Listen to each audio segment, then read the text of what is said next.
इसको होस्ट बनाया था। हाँ चलो ध्यान इधर बोर्ड की तरफ। मैं आपको दो टाइप के क्वेश्चंस करा रहा हूँ इंपॉर्टेंट वाले, ठीक है, जो बोर्ड में आते हैं, वो दोनों आप जरा ध्यान से सुनना। ठीक, पहला क्वेश्चन, पहला इंपॉर्टेंट क्वेश्चन, पहला होता है बच्चे टू फाइंड मिसिंग मैट्रिक्स। ये इंपॉर्टेंट है, पेपर में आता है। मिसिंग मैट्रिक्स का क्या मतलब होता है? बोलते हैं कि यहाँ पे एक मैट्रिक्स है 1 2 3 4 है, और साथ में कोई मैट्रिक्स है बी, वो गायब है, और यहाँ पे आ रहा है मान लो 5 7 3 9। बोले ये जो गायब है, मतलब इसको किससे मल्टीप्लाई किया कि ये आ गया, समझ गए? जैसे दो मैट्रिक्स मल्टीप्लाई किए थे, एक आंसर आया था। तो दो मैट्रिक्स हैं, ये एक दिया हुआ है, ये गायब है बीच का, और इसका आंसर दिया हुआ है कि इन दोनों को मल्टीप्लाई करने पे ये आया, तो यहाँ क्या था? ठीक है ना? तो ये है मिसिंग मैट्रिक्स। हम ऐसे लिखा होगा क्वेश्चन में, फाइंड मैट्रिक्स बी। ये एक मैट्रिक्स है, ये एक नंबर नहीं है, ठीक है? तो क्या करेंगे? तो बी एक मैट्रिक्स गायब है। अब आप देखो इसकी शेप कैसी है, 2 रो 2 कॉलम। इसकी शेप भी कैसी है, 2 रो 2 कॉलम। तो ये भी 2 रो 2 कॉलम वाले हो। अगर स्क्वायर मैट्रिक्स होंगे ना इधर इधर, तो ये भी स्क्वायर मैट्रिक्स होगा सेम शेप का। ठीक है, अभी फिर डिफरेंट वाला भी बताता हूँ, पहले सेम वाले का देखो क्या होगा। तो अभी जो बी है उसके अंदर भी ऐसे ही 4 नंबर होंगे ना, कोई बी भी एक मैट्रिक्स है, कोई भी, हमें नहीं पता बी क्या है, तो बी को ये मान लेना, बी को मान लेना ABCD। ये जो मैट्रिक्स गायब है बी है, जो भी मान लो इसका नाम है चलो बी रहने दो, तो इसको क्या मानना है आपने, ABCD मान लेना। अब इसको यहाँ डाल देना, तो यहाँ हो गया 1 2 3 4, और बी हटाकर ये डाल देना, बी हटाकर डाल देना ABCD, और इधर क्या माना है आपने 5 7 3 9। ठीक है, अब मल्टीप्लाई करेंगे। अभी हमें चारों ढूंढने हैं ABCD, चारों मिल जाएंगे तो हमारा आंसर आ जाएगा ना, बी का आंसर आ जाएगा। तो ये ढूंढ, मल्टीप्लाई कैसे होता है, रो से कॉलम करना, पहला पहले से A प्लस दूसरा दूसरे से 2C, हो गया? फिर रो से कॉलम करो, फर्स्ट से बारी ना, वो दोनों से होगा, करो पहला पहले से 3 into A 3A, और दूसरा दूसरे से 4C, फिर row to column, first to first 3B, second to second 4D, और इधर क्या बचा है 5 3 7 9। अब कंपेयर कर लेना, यहाँ लिखना ऑन कंपेयरिंग। कंपेयरिंग मतलब पहला पहले के बराबर होगा, 2A प्लस 2C किसके बराबर 5, A प्लस 2C बराबर 5, और ये इसके बराबर होगा 3A प्लस 4C किसके बराबर होगा 9। अरे 9 नहीं है, क्या है यहाँ पे 3 है ना, ये इसके बराबर कर देना, ये इसके बराबर कर देना, ये दो इक्वेशन बन गई इधर। तो समझ में आ गई इक्वेशन? ऐसे ये इसके बराबर होगा B प्लस 2D बराबर 7, और 3B प्लस 4D बराबर 9। ये तीसरी और चौथी इक्वेशन हो गई। मतलब AC वाले एक साथ लिख देना, B और D वाले एक साथ लिख लेना, इनको आपस में सॉल्व करना 10th क्लास के मेथड से। एलिमिनेशन मेथड याद है 10th में? दो इक्वेशन कैसे, देखो ये 4C है, ये क्या है, इसको 4 बना सकते हैं कैसे, 2 से मल्टीप्लाई कर दो, इसको 2 से मल्टीप्लाई करो, क्या हो जाएगा 2 4, और यहाँ क्या हो गया 10। अब यहाँ क्या करेंगे, माइनस एक 10 में से 3 गए 7, यहाँ का माइनस वहां लगा दोगे, A की वैल्यू कितनी आ गई, A आ गया। अब A को दोनों में से कहीं भी डाल दो। पहली वाली इक्वेशन याद है क्या थी, ये थी ना पहली वाली इक्वेशन, यही थी ना A प्लस 2C बराबर 5, ये A इसमें डाल दो, C निकल जाएगा ना। A डाल देता हूँ -7, तो -7 उधर चला गया, 2C बराबर 5 प्लस 7, 5 प्लस 7 कितना हुआ 12, 2 6 12, C कितना आ गया 6, A और C आ गए ना। ऐसे इन दोनों को सॉल्व कर लोगे, B और D भी तो निकल जाएंगे। जैसे मैंने A और C निकाला, ऐसे तुम यहाँ से B और D भी तो निकाल ही लोगे ना, तो B और D आ जाएंगे, तो चारों आ गए ना ABCD। फिर जैसे मैंने AC निकाला, ऐसे BD निकाल सकते हो ना। यहाँ पे 4 है, यहाँ 4 नहीं है, क्या करोगे 2 से मल्टीप्लाई कर देना, ऐसे B और D भी निकल जाएंगे, है ना। तो इसको भी कर देते हैं, चलो 2 से मल्टीप्लाई करो, कितना होगा 2 4, और इधर 14, यहाँ क्या करेंगे माइनस, ये गया 3 में से 2 गए 1, 14 में से 9 गए 5 प्लस का, तो B कितना आया -5। अब दिस इक्वल टू दिस करके B plus 2D equal to 7 था ना, ये वाली इक्वेशन थी, इसमें B की वैल्यू यहाँ डाल देता हूँ। B की वैल्यू कितनी है -5 प्लस 2D बराबर 7, 5 उधर ले जाऊं, तो 7 और 5 कितना हो गया 12, ये D निकल गया, D कितना आ गया 6। समझ आया? ये वैल्यू मैंने ऐसे अपनी मर्जी से ले ली थी और आंसर सी है, मैंने सोचा फ्रैक्शन में आएंगे। ये समझ में आ गया? तुम्हारे भी ऐसे ही होल नंबर में आएंगे, तुम्हारे भी फ्रैक्शन में अगर आ रहे हैं तो कहीं गलत कर रहे हो। ज्यादातर मैट्रिक्स से आंसर ऐसे, तो एबीसीडी निकल गए ना सारे, तो बस फाइनल आंसर लिख देना। बी बी बी आपने किसे माना आया है? ए है 7, बी कितना आया है -5, सी कितना आया है 6 और डी कितना आया है 6। तो ये आपका आंसर आ गया, यहाँ पे ये रहा होगा। आया समझ? ठीक है। अब ऐसे दो क्वेश्चन, अच्छा अब थोड़ा सा एक लेवल बढ़ा के बताता हूँ आपको। 2 क्वेश्चन मैं बता रहा हूँ, 2 क्वेश्चन आपने बुक से करने हैं, इसको कॉपी नहीं करना है, ऐसे सेम क्वेश्चन बुक में। अब क्या करेंगे, थोड़ा सा मुश्किल कर देंगे। जैसे इसमें आसान क्या था कि भैया जैसे इसकी शेप है वैसे इसकी शेप है, दोनों स्क्वायर है, तो हमें पता चल गया इसकी शेप क्या होगी। ये भी ऐसा ही होगा, इन जैसा ही होगा, तो इसको हमने एबीसीडी मान लिया, खत्म हो गई कहानी। एबीसीडी निकल के ऐसे मैट्रिक्स आ गया। अब मुश्किल कैसे है अगला, अब शेप बदल देंगे। जैसे मैं कहूं जी इसकी शेप है यहाँ पे एक मैट्रिक्स गायब है एक्स, और इसकी शेप है ऐसी कुछ 1 2 3, और फाइनल जो आ रहा है वो ऐसा है कुछ 4 5 6 7 8 9 2 3 1, ऐसा।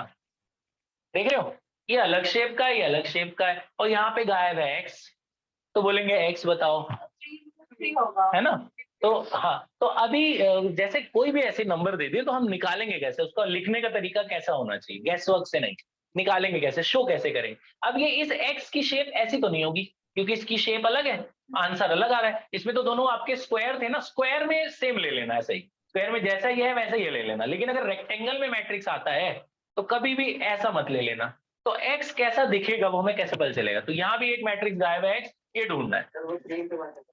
तो बेटा ये तो आपको पता है क्योंकि आपने पहले ऐसा करा है, आप निकाल के कैसे दिखाओगे कि वो 3 into 1 है, समझ में आई? अभी ये आपको हमें पता चल गया भाई 3 into 1 है, क्योंकि हमने पहले ऐसा करा है कि 3 1 को 1 3 से मल्टीप्लाई करेंगे तो 3 आता है। उसको शो कैसे करेंगे, देखो जरा ध्यान से। अब मान लो किसी बच्चे को नहीं पता इसकी शेप क्या है, वो कैसे निकालेगा? इसको मान लेना m into n, इसके ऑर्डर को क्या मान लिया मैंने, m into n, ठीक है। मुझे ये mn ढूंढना है, और जो दूसरा उसके साथ में है उसका शेप तो पता है ना आपको, ये क्या है, कितनी रो है, 3 रो और 1 कॉलम, ये क्या है 3 into 1, है ना?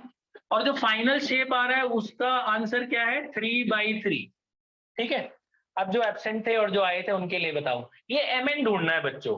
तो मैंने इनको बताया था कि जब दो मैट्रिक्स मल्टीप्लाई हो रहे होते हैं तो इसका लास्ट वाला नंबर उसके फर्स्ट नंबर के बराबर होना चाहिए। इसके लास्ट में क्या नंबर है n, और उसके फर्स्ट में क्या है 3, तो n बराबर होना चाहिए 3 के, n मिल गया। समझ में? ऐसे दिखाना है टीचर को एग्जाम में। तो इसका रो, इसका कॉलम उसके किसके बराबर होना चाहिए, रो के।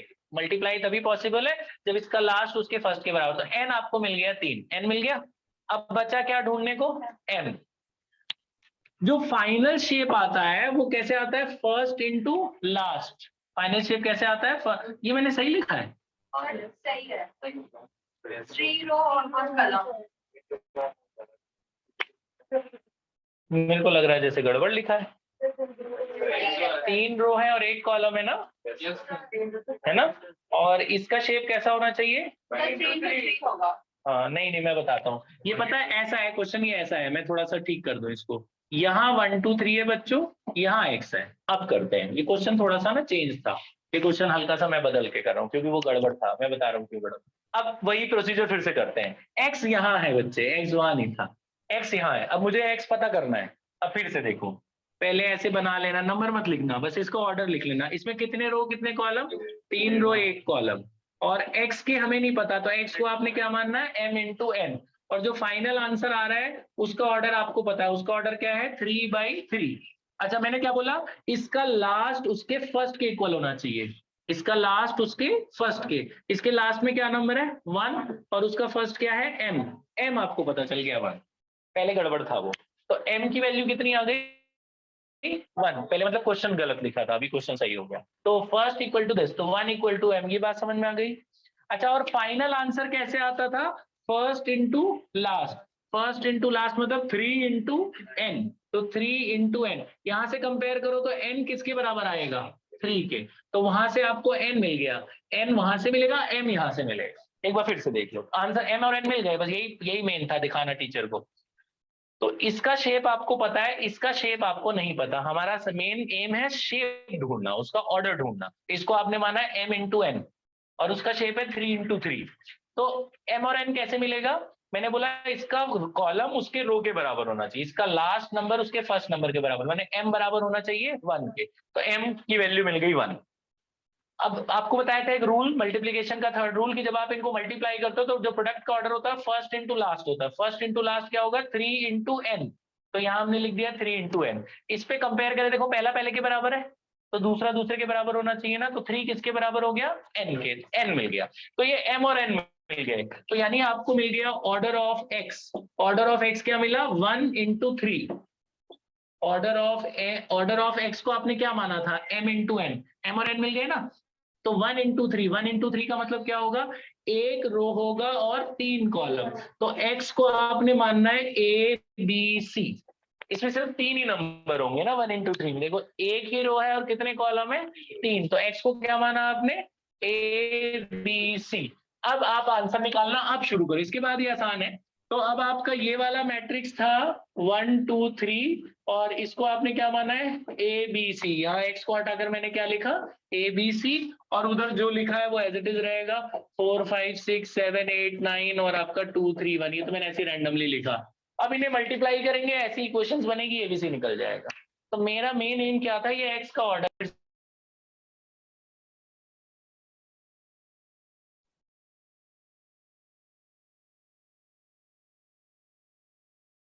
नेम क्या था मेरा, ये बताने का। रिकॉर्डिंग चलने दे। ये समझ में आया एक्स का ऑर्डर कैसे निकला है? एक छोटा सा क्वेश्चन और आप लोग बताना इसमें एक्स का ऑर्डर क्या होगा, एक और, ताकि आपको जो दूसरा क्वेश्चन मिलेगा वो ऐसा है। देखो मुझे बताना, बस शेप पहचानना, करना ऐसा ही है जैसे पीछे वाला है। अब देखो मैं मैट्रिक्स लिख रहा हूं, बस ऐसी ओरली बता, देख के बताना। बुक में ऐसा क्वेश्चन है, देखो यहाँ पे एक मैट्रिक्स है आपका एक्स, इधर है 1 2 3 4 5 6, और इधर जो आ रहा है वो है 3 2 1 4 7 9। ठीक है, ये रेक्टेंगल शेप का है और आंसर भी रेक्टेंगल में ही आ रहा है। तो कभी रेक्टेंगल शेप में आए ना तो हमेशा एमएन वाले तरीके से करना, स्क्वायर शेप में आए ना दोनों तो आप इसको बी को एबीसीडी मान के ऐसे कर लेना नॉर्मल। अब मुझे इस एक्स का ऑर्डर पता करना है, कैसे पता करूंगा? आंसर, मुझे एक्स का ऑर्डर पता करना, फिर एक्स पता करेंगे। एक्स को क्या मानते हैं? M into N. ठीक है, इसका कितने रो कितने कॉलम? 2 row 3 column. और फाइनल आंसर में कितने रो कितने कॉलम? 2 रो और 3 कॉलम। बेटा ऐसे रो गिनते हैं और ऐसे ऐसे कॉलम गिनते हैं। तो 1 रो 2 रो, 2 रो है, और ऐसे ऐसे कितने लाइन है? 1 2 3, 3 लाइन है, तो 3। ठीक है, अब ये एम और एन ढूंढना है। तो मैंने क्या बताया, इसका एन किसके बराबर होना चाहिए? इसका लास्ट नंबर किसके बराबर होना चाहिए? फर्स्ट नंबर के। तो एन कितना पता चल गया? 2। एन पता चल गया, इसका लास्ट नंबर फर्स्ट नंबर के पता होना चाहिए है। और आंसर इसका क्या होता है? फर्स्ट इंटू लास्ट, जो पहला और आखिरी है उसको मल्टीप्लाई करके वहां लिख देना। पहला और आखिरी क्या होगा? m इंटू 3, m इंटू 3 यहाँ लिख देना। देखो 3 3 के बराबर है, तो m किसके बराबर होगा? m यहाँ से मिल जाएगा। m और n मिल गए ना दोनों, m और n मिल गए, तो ऑर्डर आपको पता चल गया। तो ऑर्डर ऑफ x क्या हुआ? m इंटू m, यानी कि 2/2। 2/2 का मतलब ऐसा ही होगा ना, 2 रो है और 2 कॉलम है ना, तो यानी कि x को क्या मानोगे आप? x को आप मानोगे a b c d। ये a b c d यहाँ डालना और ऐसे ही कर देना जैसे यहाँ किया। आया समझ में? ठीक है, तो मेन मकसद है ये mn दिखाना टीचर को कि x का कैसे वैल्यू 2/2 मानी आपने। यहाँ पे तो चलो ये 2/2 था, ये भी 2/2 था, इसलिए ये भी 2/2 हुआ। यहाँ पे तो अलग अलग शेप है ना, तो इसका शेप कैसे पता चला? ये mn मान लेना, इसका n बराबर 2, और फाइनल आंसर में पहला और आखिरी को मल्टीप्लाई करके लिख देना। यहाँ से m मिल जाएगा, n मिल गया, h का वैल्यू। ठीक है, अब आपको इसको कॉपी नहीं करना, 2 क्वेश्चन करने जल्दी से। पॉज कर दे बेटा।